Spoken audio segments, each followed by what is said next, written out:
င်္ဂလာပါရှင်မြို့သမီးတဲ့မြို့သမီးအမရဲ့ကောက်တောင်းစီစဉ်နဲ့ကြိုဆိုပါရစေ။ကျိုးရောင်ရွေးကောက်ပွဲနဲ့ပတ်သက်ပြီးတော့နယ်ပယ်တီးတီးမှာတွန်းလှန်လှုပ်ရှားနေကြတဲ့အမျိုးသမီးတွေရဲ့အတန်ကိုစုစည်းတင်ဆက်သွားမှာဖြစ်ပါတယ်ရှင်။ကျမတို့လီလီယန်ဖြစ်ပါတယ်။မင်္ဂလာပါဆရာမရှင်။မင်္ဂလာပါဆရာမ။ပထမဆုံးအနေနဲ့ဆရာမရဲ့အမည်နဲ့ဆရာမဥဆောင်လှုပ်ရှားနေတဲ့အကြောင်းအရာနဲ့ပတ်သက်ပြီးမိတ်ဆက်ပေးပါအောင်ရှင်။ဟုတ်ကဲ့ဆရာမကျွန်တော်နာမည်ကနော်လီလီပါ။ကျွန်တော်ကအခုလောလောဆယ်မှာတော့Survivors United for Rights and Justice SURJ ဆိုတဲ့အဖွဲ့လေးမှာပေါ့နော် Advocacy and Awareness Focal မှာ Focal Person အနေနဲ့တာဝန်ယူပြီးတော့ outreach ပေါ့program တွေမှာဥဆောင်ပြီးတော့လှုပ်ရှားနေတဲ့တယောက်ဖြစ်ပါတယ်ရှင်။ဟုတ်ကဲ့ပါဆရာမဆိုတော့ပထမဆုံးကျွန်တော်တို့ဒီ New Dollar နဲ့ပတ်သက်ပြီးဆရာမကိုမေးချင်တယ်ပေါ့နော်ဆိုတော့ New Dollar လို့ပြောလိုက်ရင်ဒါကျွန်တော်တို့ဒီနှစ်2026ခုနှစ် February လ1ရက်နေ့ဆိုရင်ဒါကျွန်တော်တို့9နှစ်ပြည့်ပြီပေါ့ဆိုတော့ဒီ9နှစ်ပြည့်တော့မဲ့ New Dollar ရဲ့ဒီလာခဲ့တဲ့ခီးစဉ်ကိုပြည့်ကြည့်ပြီးရင်ဆရာမအနေနဲ့ဘယ်လောက်ထိအားရကျန်မှုရှိလဲဟုတ်ကဲ့New Dollar ရ2021ကနေစတယ်လို့ပြောပေမဲ့ပေါ့နော်တကယ်တမ်းကျတော့ကျွန်တော်တို့တွေကဒီနောက်ဆုံးတော်လှန်ရေးကိုလက်နက်ကင်ပြီးတိုက်မှဖြစ်မယ်ဆိုတဲ့အတွေးအခေါ်နဲ့စပြီးတော်လှန်ခဲ့တာတော့3နှစ်ဆွန်းလောက်ပဲရှိဦးမယ်လို့တော့ထင်ပါတယ်အဲ့တော့နိုင်ငံရေးအရာလှုပ်ရှားမှုမှာဆိုလို့ရှိရင်လည်းနိုင်ငံတကာအဝန်းဝိုင်းကနေမှာပေါ့နော်ဒီအတူရောင်ရွေးကောက်ပွဲဟာတရားမဝင်ပါဘူးပြည်သူလူထုအားလုံးလွတ်လပ်စွာမျှတစွာပါဝင်တဲ့ရွေးကောက်ပွဲမဟုတ်ပါဘူးဆိုပြီးတော့လည်းအားလုံးကအတန်ထွက်ပေးနေကြပါတယ်အဲ့လိုပဲစစ်ရေးပေါ်ဆောင်တဲ့လူငယ်တွေအနေနဲ့ဆိုလို့ရှိရင်လည်းမင်းအွန်လိုင်းတို့ရဲ့စစ်တပ်တွေကိုပေါ့နော်ကျွန်တော်တို့တော်တော်များများသိမ့်ပိုက်ပြီးတော့ပြည်သူရဲ့ယုံကြည်မှုကိုတော်တော်များများလက်ခံရရှိပြီးနေတဲ့အနေအထားကိုလည်းရောက်ရှိနေပါတယ်တချို့တော့အခြေအနေအကျိုးအကြောင်းလေးတွေမှာပေါ့နော်ကိုကလေးတွေကြီးပဲမစွမ်းနိုင်တဲ့အခါမှာတချို့တော့အဖွဲ့အစည်းတွေရဲ့ကူညီထောက်ပံ့ပေးမှုတွေသူတို့ရဲ့နောက်ွယ်ကအခြေအနေအကျိုးအကြောင်းမျိုးတွေကြောင့်မို့လို့နှောင့်နှေးမှုလေးတွေပြန်ပြီးတော့ပေါ့နော်စုတ်ချီတက်ချီဆိုတဲ့စစ်ရေးလှုပ်ရှားမှုလေးတွေအနေထားတော့ရှိပါတယ်အားလုံးကိုခြုံငုံပြီးပြောရမယ်ဆိုရင်တော့နိုင်ငံရေးလှုပ်ရှားမှုပဲဖြစ်ဖြစ်စစ်ရေးလှုပ်ရှားမှုပဲဖြစ်ဖြစ်ဘာမှမပါခဲ့တဲ့ဘဲနဲ့လက်ဗလာချီဗလာနဲ့စခဲ့တဲ့ဒေါ်လာကြီးကအခုချိန်ဆိုရင်တော်တော်ကိုအနေထားကောင်းကိုရောက်နေတယ်လို့ပဲကျွန်မကတော့ပြောချင်ပါတယ်ဟုတ်ကဲ့ပါဆရာမပြောခဲ့တဲ့လူမျိုးပဲကျွန်တော်တို့ဒီလက်ပလာချီပလာနဲ့စခဲ့ဒေါ်လာကြီးကအခုချိန်မှာဆိုရင်ကျွန်တော်လက်ပလာချီပလာမဟုတ်တော့ဘူးပေါ့နော်ဆိုတော့ခီးတော်တော်လေးတွင်ခဲ့တယ်လို့ဆရာမပြောဒီချိန်ထဲမှာကျွန်တော်ဒီ9နှစ်တာကာလအတွင်းမှာဒါပြည်တွင်းပြိပခါတွေအရန်မြင့်တက်နေတယ်ကျွန်တော်စီးအရှင်ကလည်းအရန်အားကောင်းနေတယ်ဒါကောင်းတဲ့ဘက်ကနေကြည့်လဲကျွန်တော်ဒါလက်နက်ကန်ဒေါ်လာကြီးတော့အားကောင်းခဲ့တယ်လို့ပြောလို့ရတယ်ဆိုတော့ဒီချိန်ထဲမှာဒီလက်နက်ကန်ဒေါ်လာကြီးရဲ့စိုးကျိုးဖြစ်တဲ့ကျွန်တော်တို့ဒီပြည်သူတွေရဲ့ဒုက္ခတွေပေါ့နော်ဆိုတော့ဒုက္ခတွေကလည်းတော်တော်လေးကိုမြင့်လာတယ်ဆိုတော့ကိစ္စကိုကျွန်တော်စာတမ်းတွေမှာပဲဖြစ်ဒါမှမဟုတ်ဆိုရင်ဒါပြည်သူရဲ့စကားသံမှာဖြစ်အမြဲတမ်းကြားနေတာဆိုတော့ပြည်သူတွေကလက်တွေ့ဘဝမှာဘယ်လောက်ထိအကြက်တဲတွေညှိတက်နေပြီလဲသူတို့တွေဘယ်လောက်ထိခဏကြီးဒီအားကောင်းနေသေးလဲဒါမှမဟုတ်ရင်အားမကောင်းတော့ဘူးဆင်မပြည်သူတွေရဲ့ဒုက္ခကတော့တကယ်ကိုကျွန်တော်တို့အရင်တော့ဖတ်ခဲ့တဲ့စာလို့ပြောရရင်နော်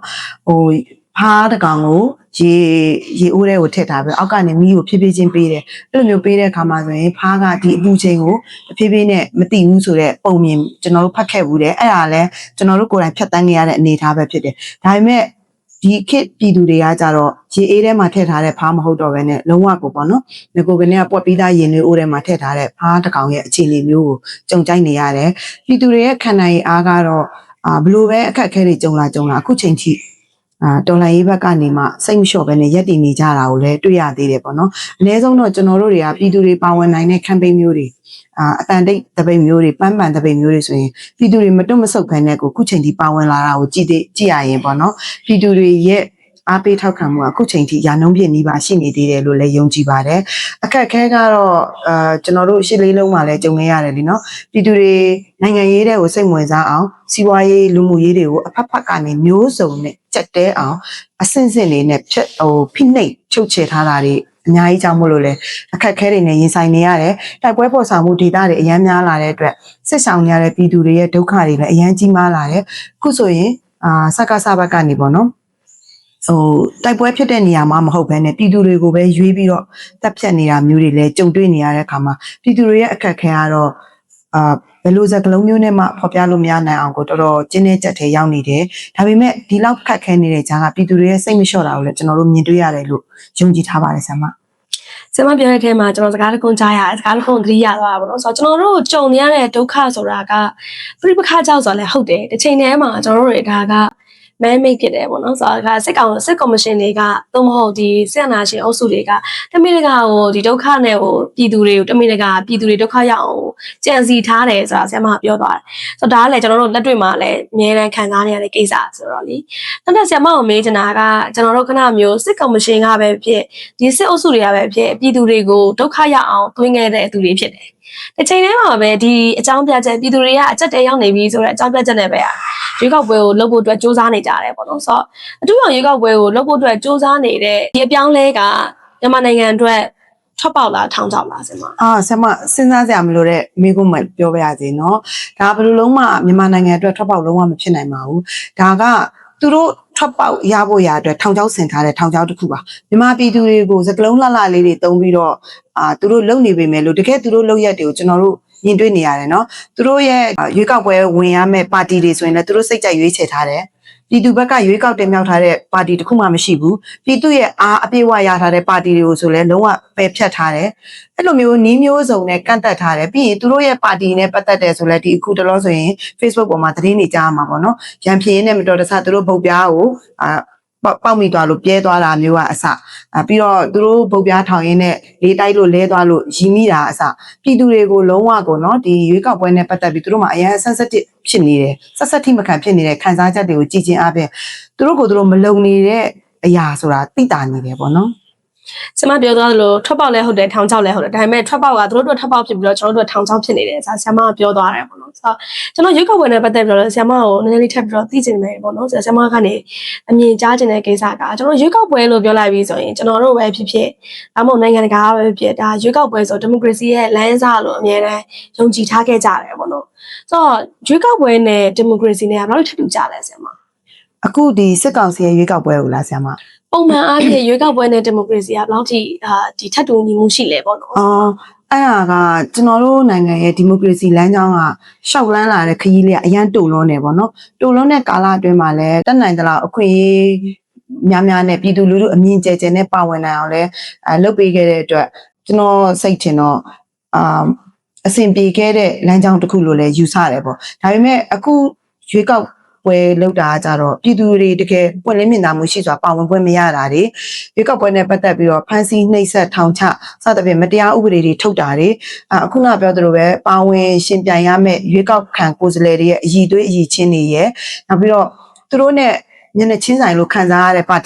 ပါတီဝင်တွေသူတို့ရဲ့လှုပ်ရှားမှုတွေဆိုရင်သူကလုံးဝကိုကန့်သက်တာဖိနှိပ်တာချုပ်ချယ်တာတွေဖြစ်တဲ့အတွက်ဒါဒီမိုကရေစီလမ်းကြောင်းနဲ့တော့လုံးဝဆန့်ကျင်ဘက်ကြီးဖြစ်နေတယ်လို့မြင်ပါတယ်ဆရာမဆင်မပြောသွားတဲ့အထက်မှာကျွန်တော်တင်ရှားမြင်ရတာကျွန်တော်တို့ဒီမိုကရေစီလမ်းကြောင်းနဲ့လုံးဝဝေးကွာနေတဲ့နီးလန်းနဲ့ဒီအတူရောင်ရွေးကောက်ပွဲလုပ်ဖို့အတွက်စ조사နေတယ်ပေါ့နော်ဆိုတော့ဒီအတူရောင်ရွေးကောက်ပွဲကိုဝင်ပြိုင်နဲ့ဒါတူတူဝင်ပြိုင်ကြတဲ့ထဲမှာဒါစစ်တပ်တစ်ခုတည်းမဟုတ်ဘူးပေါ့နော်ဆိုတော့စစ်တပ်ကိုအခြေခြုံထားတဲ့ပါတီတစ်ခုတည်းမဟုတ်ဘဲနဲ့ကျန်တဲ့နိုင်ငံရေးပါတီတွေကလည်းဒီရွေးကောက်ပွဲဝင်ပြိုင်မှုအတွက်အားစိုက်နေတဲ့ခါကြတော့ဆရာမကိုမေးချင်တာက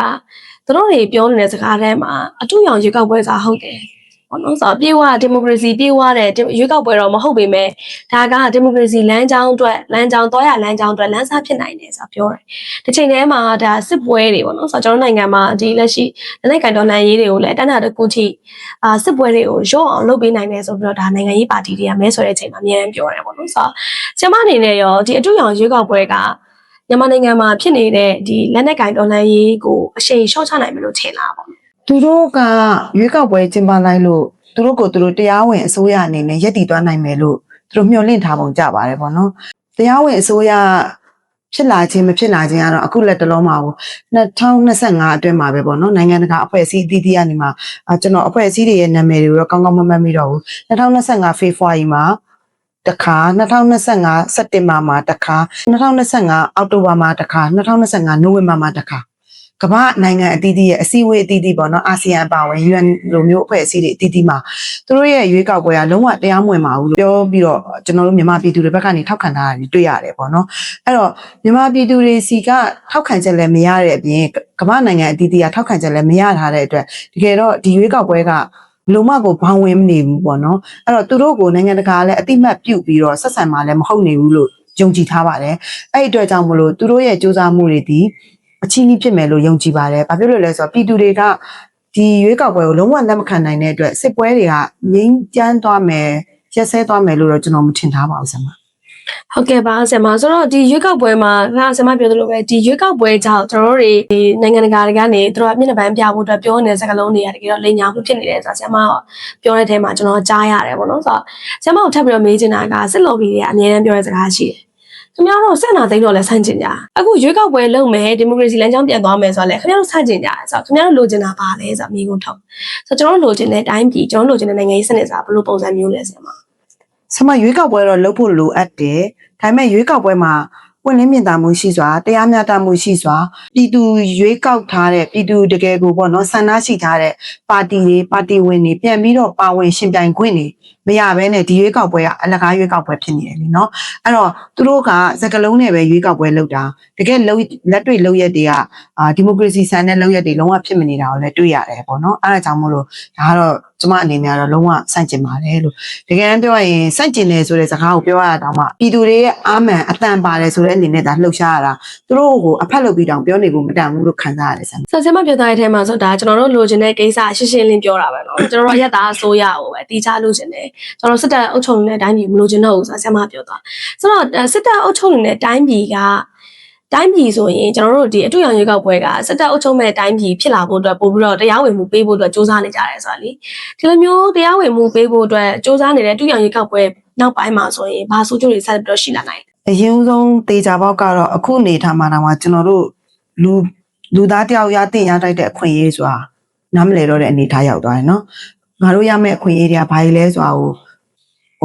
အခွင့်အရေးကိုတောင်းဆိုဖို့မပြောနဲ့အခွင့်အရေးဆိုတာဘာလဲမသိတော့တဲ့အခြေအနေကိုအရင်ဆုံးရောက်သွားတယ်နောက်တစ်ချက်ကကျွန်တော်တို့အမျိုးသမီးနဲ့ကလေးငယ်များပေါ့နော်ကျွန်တော်တို့အမျိုးသမီးတွေအတွက်ဆိုရင်ရုပ်ပိုင်းဆိုင်ရာလုံခြုံမှုစိတ်ပိုင်းဆိုင်ရာလုံခြုံမှုလုံးဝခံစားရမှာမဟုတ်တော့ဘူးဘာဖြစ်လို့လဲဆိုတော့ကျွန်တော်တို့တွေအများအားကြုံတွေ့ခံစားကြရတဲ့ GBB တွေ CRSP တွေ case တွေကအဓိကကဒီ patriarchy စနစ်ကနေမှအခြေခံပြီးတော့ power abuse ကြောင့်မို့လို့ဒီလိုကိစ္စတွေဖြစ်လာတယ်ဒီစစ်တပ်ကကျွန်တော်တို့မြန်မာပြည်အတွင်းမှာသူတို့ခေါ်ဆောင်ခဲ့တဲ့အုပ်ချုပ်ရေးကာလတစ်လျှောက်မှာဘယ်အရာကတရားမျှတမှုရှိခဲ့လဲဘယ်အရာမျှတမှုရှိခဲ့လဲequality and equity အတွက်ကိုဟောဘာတွေကိုသူတို့စဉ်းစားပြီးလှုပ်ဆောင်ခဲ့တာတွေရှိလဲအဲ့တော့တကယ်တမ်းသူတို့ဒါရှေ့ဆက်ပြီးအာဏာရသွားမယ်ဆိုရင်ကျွန်တော်တို့လူအခွင့်အရေးဆိုတာလည်းအများကြီးဆုံးရှုံးမယ်အဓိကပိုပြီးအရေးကြီးတဲ့အမျိုးသမီးတွေပေါ့နော်အမျိုးသမီးတွေရဲ့ဒီစိတ်ပိုင်းဆိုင်ရာရုပ်ပိုင်းဆိုင်ရာလုံခြုံရေးလုံးဝမရှိတော့တဲ့အပြင်သူတို့နဲ့ပတ်သက်တဲ့အခွင့်အရေးဆိုတာတော့second sex အနေနဲ့ထာဝရနေသွားပြီးတော့ဒီလိုမျိုးအနိုင်ကျင့်မှုတွေပေါ့နော် GBB case တွေဖြစ်လာရင်တောင်မှဒါတွေကငါတို့အခွင့်အရေးတွေဆုံးရှုံးနေရပါလားလို့တွေးစရာမလိုပဲနဲ့ပတ်ဝန်းကျင်တစ်ခုလုံးကလည်းဒါကို normalize လုပ်တဲ့အတွေးအခေါ်တွေပြန်ပြီးရောက်ရှိသွားလိမ့်မယ်လို့ထင်ပါတယ်ဆရာမပြောတဲ့အထဲမှာကျွန်တော်ကြားလိုက်ရတဲ့အပန်ကဘာလဲဆိုတော့ငါတို့တိုင်းပြည်ကလူခွင့်ရေးပြတ်သုံးတဲ့နိုင်ငံကြီးဖြစ်တော့မယ်ဆိုတဲ့ခန်းစားချက်ကြီးရလိုက်တယ်ပေါ့နော်ဆိုတော့ဒီလိုမျိုးအခြေအနေမရောက်အောင်ကျွန်တော်တို့တွေကပုံစံမျိုးစုံနဲ့တွန်းလှန်နေတဲ့ဆိုတဲ့ခါကျတော့ဆရာမရဲ့တွန်းလှန်မှုပုံစံကိုလည်းသိချင်တယ်ပေါ့နော်ဆိုတော့ဆရာမဒီအတူရောင်ရွေးကောက်ပွဲကိုဘယ်လိုပုံစံနဲ့တွန်းလှန်နေတာရှိလဲဆရာမအတူရောင်ရွေးကောက်ပွဲနဲ့ပတ်သက်ရင်တော့ကျွန်တော်တကူရေးသားတော့ဗောနော်ဒါတွေဟာသူတို့ကိုအဖတ်မလုပ်ခြင်းအမှုပညာနဲ့ပဲပေါ့နော်ကျွန်တော်တွန်းလှန်နေတာဒါပေမဲ့တကယ်ကြာအဲ့လိုအဖတ်မလုပ်ခြင်းအမှုပညာနဲ့တွန်းလှန်မယ်ဆိုရင်အတန်တိတ်နေတာကလည်းမြန်မာတွေရဲ့ပြောတာရှိရပေါ့နော်တိတ်နေခြင်းဒီဝန်ခံခြင်းလားဆိုတဲ့အတွေးခေါ်ကိုတစ်ဖက်လူကရသွားမှလဲစိုးတဲ့အတွက်ပေါ့နော်ခုလိုမျိုးဆရာမတို့လိုဒီရွေးကောက်ပွဲနဲ့ပတ်သက်ပြီးတော့တက်ကြွလှုပ်ရှားနေတဲ့အဖွဲ့အစည်းတွေရဲ့ campaign တွေလိုမေးဖြေကဏ္ဍတွေမှာဆိုရင်တော့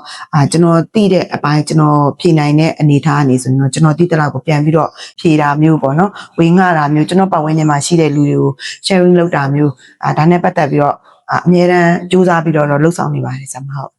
ဟုတ်ကဲ့ပါဆရာမပြောသလိုပဲအမြင့်ဆုံးအတန်ထုတ်ပြီးတော့ကျွန်တော်တို့တော်လှန်နေကြရတယ်ဆိုတော့ဆရာမကိုထပ်ပြီးတော့မေးချင်တာကကျွန်တော်တို့ဒီအတူရောင်ရွေးကောက်ပွဲအပါဝင်ပေါ့နော်ဆိုတော့ကျွန်တော်တို့ဒီအနာရှင်ပုံစံအမျိုးစုံကိုတော်လှန်နေကြတဲ့ကျွန်တော်တို့ဆရာမတို့အားလုံးတွေကြားထဲမှာစီလုံးညီညွတ်မှုရဖို့အတွက်ဆိုရင်ဘာတွေကိုလှုပ်ဆောင်ဖို့လိုလဲဆရာမကျွန်တော်တို့တွေကတကယ်တမ်းကျတော့အဖွဲ့အစည်းတွေအများကြီးရှိတယ်လीနော်ရှိသမျှအဖွဲ့အစည်းတိုင်းမှာတော့အားလုံးမှာကိုယ့်ရဲ့ core value တွေ mission တွေ vision တွေ objectives တွေအတိအကျရှိမယ်ပေါ့ဒါပေမဲ့ကျွန်တော်တို့ဒီအဖွဲ့အစည်းလေးတွေဖြစ်လာတာရဲ့အဓိကရည်ရွယ်ချက်ဒီ2021နွေဦးဒေါ်လာရေးကနေစခဲ့ပြီးတော့ဆက်အာဏာရှင်ကိုတော်လှန်ဖို့ဆိုတာပဲဖြစ်တယ်ပေါ့နော်အဲ့တော့ကျွန်တော်တို့ဘလို့ပဲ mission တွေ vision တွေ values တွေကွဲကျွန်တော်တို့ရဲ့အဓိကultimate goal ကတော့နွေဦးဒေါ်လာရေးရဲ့ရည်ရွယ်ချက်ဖြစ်တဲ့စစ်ကောင်စီကိုတော်လှန်ရေးပေါ့စစ်သုံးစစ်အမြင့်ဖြတ်ရေးအတွက်ဖြစ်တဲ့အတွက်ဘလောက်ပဲ ရည်ရွယ်ချက်တွေကွဲအဓိကအန်တီမပန်နန်ဒါပဲဖြစ်တဲ့အတွက်အားလုံးဒီလက်တွဲညီလှုပ်ဆောင်ကြဖို့လိုအပ်မယ်ပေါ့နော်ဒီကြားထဲမှာလည်းစီးလုံးညီညွတ်မှုပြပြားစေတဲ့ကိစ္စရပ်လေးတွေဖြစ်လာတဲ့အခါမှာဆိုလို့ရှိရင်ကျွန်တော်တို့တွေကအဲ့လိုလှမ်းပစ်လိုက်တဲ့တုံးနောက်ကိုလိုက်မဲ့အစားဒီဒုတ်ကိုပြစ်တဲ့လက်မဲကြီးကဘယ်နေရာမှာရှိတာလဲဘယ်သူလဲဘာတွေလဲဆိုတာကိုသိချလေးပေါ့နော်root cause လေးကိုတည်တည်ချာချာလေးပဲစဉ်းစားပြီးတော့လုပ်ကြမယ်ဆိုလို့ရှိရင်ကျွန်တော်တို့ကလမ်းမပြောက်ဘဲနဲ့ solidarity ပို့ပြီးတော့အားကောင်းလာမယ်လို့တော့ယုံကြည်ပါတယ်ဒီကြားထဲမှာလည်းအဖွဲ့အစည်းတွေအတွင်းတစ်ဖွဲ့နဲ့တစ်ဖွဲ့ကြားမှာအလုပ်လုပ်တဲ့ခါမှာလည်းလူကြီးလူငယ်ကြားမှာရှိတဲ့ gap လေးတွေ age gap လေးတွေကြောင့်မို့လို့ပေါ့နော်တခါလေမှာဝိဝါဒကွဲစရာ conflict ဖြစ်စရာလေးတွေရှိတဲ့အခါမှာလည်းလူကြီးနဲ့လူငယ်ကလည်းစီးလုံးညီညွတ်စွာလက်တွဲပြီးလုပ်ကြမယ်ဆိုရင်လူငယ်တွေကိုလည်းလက်တွဲပြီးဖေးမှမယ်လူကြီးတွေကိုလည်းဘေးဖယ်ထားတာမျိုးမဟုတ်ဘဲနဲ့ပေါ့နော်သူတို့ရဲ့ experience ကိုကျွန်တော်တို့သွားမဲ့ဒီလမ်းကြောင်းမှာအကောင်းဆုံးသုံးချမယ်ဆိုလို့ရှိရင်ကျွန်တော်တို့ရဲ့ဘုံသဘောထားကတော့စစ်ကောင်စီတော်လှန်ရေးကိုစီးလုံးညီညွတ်စွာနဲ့တွားနိုင်မယ်လို့ယုံကြည်ပါတယ်ဆရာမဟုတ်ကဲ့ဆရာမနောက်ဆုံးအနေနဲ့ပေါ့နော်ဆရာမတွန်းလှန်နေကြတယ်တော်လှန်ညီမတွေနောက်ပြီးတော့တော်လှန်ရဲဘော်ရဲဘက်တွေကိုလည်းဆရာမအနေနဲ့ဘယ်လိုခွန်အားပေးစကားတွေပြောချင်တာရှိလဲဒီချိန်ထဲမှာဒီအတူရောင်ရွေးကောက်ပွဲနဲ့ပတ်သက်ပြီးတော့ဆရာမအနေနဲ့ဖြည့်ဆွတ်ပြောကြားချင်တာရှိလဲပြောပြပါအောင်ရှင်ကျမတို့တော်လှန်ညီမတွေပဲဖြစ်ဖြစ်ရဲဘော်ရဲဘက်တွေပဲဖြစ်ဖြစ်ပေါ့နော်2021ကနေစခဲ့ပြီးတော့စူးစမ်းခဲ့ကြတဲ့ဒီတော်လှန်ရေးမှာခုဆိုရင်9နှစ်နီးပါးဖြစ်လာပြီ9နှစ်နီးပါးတဲ့ကိုချင်းကပ်ဝင်ရောက်လာပြီပေါ့နော်အားလုံးရဲ့ဘဝတွေကလွယ်ကူပြီးတော့ဒီလမ်းကိုရှောက်ခဲ့ကြတာတော့မဟုတ်ဘူးဒါပေမဲ့ကိုယ့်ရဲ့ခံယူချက်နဲ့ကိုယ့်ရဲ့ဆုံးဖြတ်ချက်နဲ့ကိုယ်တိုင်ရွေးချယ်ပြီးရှောက်ခဲ့ကြတဲ့လမ်းဖြစ်တဲ့အတွက်ကျမတို့တွေကဘယ်တော့မှနောင်တမရပဲနဲ့ရှေ့ကိုပဲဆက်တဲ့လမ်းခီးကိုပဲဆက်ကြရအောင်ပေါ့ဒီစစ်ကောင်စီကိုဒီတစ်ခါမှအမြင့်ပြတ်ပြီးတော့မြင့်ပြုတ်အောင်တော်လှန်နိုင်တာမဟုတ်လို့ရှင်ကျမတို့ရဲ့နောင်လာမဲ့မျိုးဆက်တွေအတွက်ကလုံးဝအမှောင်အတီဖုံးနေတဲ့အနာဂတ်ထဲမှာပဲသူတို့လူဖြစ်ကြရလိမ့်မယ်အဲ့တော့ကျမတို့အနာဂတ်တွေကိုဒီလိုမျိုးအမှောင်ထဲမှာဘဝတွေနဲ့ပေးပြီးတော့မနေစေခြင်းဘူးပေးပြီးတော့မရှင်တန်စေခြင်းဘူးအဲ့အတွက်ကျမတို့တွေကနေပဲပေါ့နော်တိုင်းပြည်အတွက်လူမျိုးအတွက်ကိုယ့်ရဲ့အနာဂတ်သားသမီးလေးတွေရဲ့အနာဂတ်အတွက်ကျမတို့တွေရှေ့ဆက်ပြီးတော့စူးစမ်းကြရအောင်ပါလို့ဟုတ်ကဲ့ပါဆရာမကျေးဇူးအများကြီးတင်ပါတယ်ဆရာမရှင်ဟုတ်ကျေးဇူးအများကြီးတင်ပါတယ်လို့